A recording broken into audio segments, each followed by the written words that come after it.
Prime for Life is really designed to bring people from pre-contemplation into preparation. So when they leave Prime for Life, they leave with a plan that they are committed to, that they've developed, that they've created.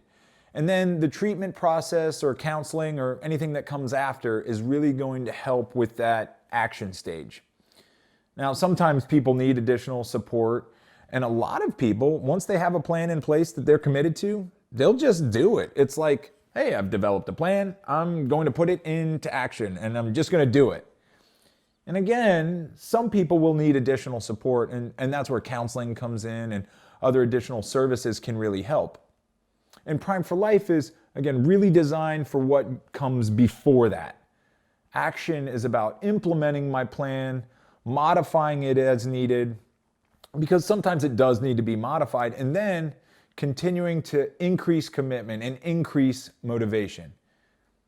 Then maintenance is when we've been in the action stage long enough that the behavior feels normal.